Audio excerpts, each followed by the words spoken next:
Bonjour Monsieur Penin. Bonjour. Bienvenue sur le village numérique en Beaujolais. C'est moi qui vous remercie de m'accueillir ici, il n'y a pas de souci. Merci beaucoup également pour votre partenariat puisque vous travaillez chez Orange.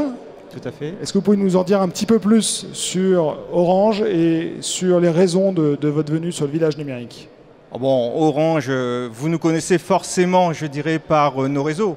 Réseau haut débit et maintenant réseau très haut débit, que ce soit du fixe ou du mobile. Juste pour rappeler quelques éléments, vous savez, la DSL, vous connaissez la DSL qui permet d'avoir du débit pour le résidentiel et le SDSL qui est plutôt du débit pour les entreprises puisque c'est un débit garanti, symétrique avec certains niveaux de prestations pour les entreprises.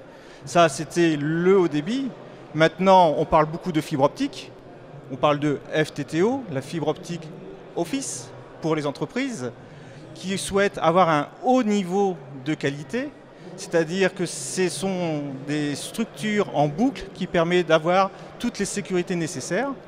Mais on a aussi maintenant du FTTH, excusez-moi de toutes ces abréviations, Oui. qui sont de la fibre optique to the home, hein, c'est de la fibre optique jusqu'à la maison. C'est le nouveau réseau qu'on a déployé sur le Grand Lyon, c'est le réseau qu'on a commencé à déployer cet été sur Villefranche, donc c'est important de le signaler aujourd'hui. Il sera disponible, on va dire, d'ici la fin de l'année, et il va s'étendre sur les communes avoisinantes après. Donc ça permettra d'avoir des centaines de mégabits à des prix très intéressants. D'accord. Donc ça, c'est l'aspect réseau. Mais Orange, c'est pas que l'aspect réseau. C'est ce que j'allais dire, effectivement. Voilà, ça c'est la première brique, indispensable certes, mais il y a tout l'aspect technologique, l'aspect matériel, mais surtout l'aspect service. Et Orange a l'avantage de pouvoir faire l'ensemble, on va dire du clé en main, l'ensemble de toutes les prestations jusqu'à l'accompagnement au changement de l'entreprise. On ne vient pas plaquer une solution. Et ce type de salon, vous m'avez dit, mais pourquoi on y est? Eh bien, c'est exactement pour cette raison-là. C'est-à-dire qu'il faut connaître nos entreprises, surtout savoir quelles sont leurs préoccupations, leurs contraintes. Je pourrais dire être dans la peau de leurs collaborateurs, parce qu'on va travailler sur les métiers pour pouvoir intégrer au mieux tous ces éléments technologiques et, je dirais, réseau au sein de l'entreprise. Ce n'est pas simplement, je dirais, une solution, point. On a l'accompagnement du client jusqu'au bout. Et cet accompagnement, je dirais, il ne peut se faire que si on connaît bien nos clients, si on est avec eux, si on connaît leurs évolutions. Et prenons un exemple, la gestion de la relation client. Eh bien, on ne fait pas de la gestion de la relation client aujourd'hui comme on la faisait il y a 10 ans, ou même il y a ne serait-ce que 5 ans. La gestion de la relation client avec une entreprise e-commerce ne se fait pas du tout de la même façon que dans un commerçant quelconque, je dirais un commerçant physique. Voilà. Donc ces choses-là, nous ne sommes pas des spécialistes, nous sommes à côté des entreprises, comprendre leur métier, et c'est par cette solution qu'on arrive, par cette présence, cette proximité, que ça permet d'amener les meilleures solutions. Et donc les exposants du village numérique en Beaujolais sont vos partenaires, quelque part. Exactement, c'est-à-dire que non seulement les exposants, mais aussi les visiteurs, les clients. Bien sûr. On ne parle plus de clients, on va parler maintenant de partenaires.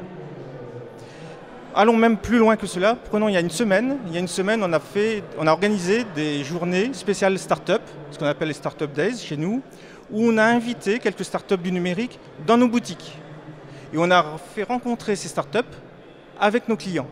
Ce qui a permis pour les start-up bien sûr de se faire connaître, de montrer leurs produits, mais aussi d'avoir un retour immédiat des clients en disant ce produit-là il est bien, celui-là je ne le vois pas très bien, l'ergonomie nous plaît, l'ergonomie ne nous plaît pas.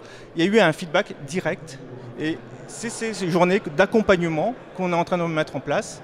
Et on va même pousser plus loin, je pense, la prochaine fois, en disant on va tester les produits. On va pouvoir, si bien sûr les startups le souhaitent, dire nous sommes des bêta-testeurs, les collaborateurs d'Orange, on est 5000 sur la région, c'est un bon bassin, un bon volume de testeurs, ouais. Mais aussi des clients bêta-testeurs, s'ils veulent tester les produits, il n'y a aucun problème. On organisera des rencontres pour tester les produits des startups. Vous voyez, donc on n'est plus dans une notion de relation client-fournisseur, on va dire, on est dans une relation partenariale, et pour cela, il faut être à côté, il faut comprendre les entreprises, il faut être ensemble, et c'est le type d'événement comme aujourd'hui qui permet de faire cette approche. Eh ben, en tout cas, merci beaucoup de soutenir cet événement. Et puis, vous nous avez donné quelques pistes pour peut-être des animations intéressantes pour les prochaines éditions du Village Numérique.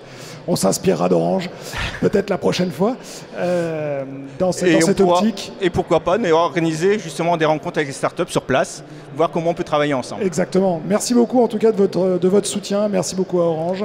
Et j'espère que vous prendrez plaisir pour la suite de l'après-midi au sein du Village Numérique. Merci beaucoup, Monsieur Collin. Au revoir. Au revoir.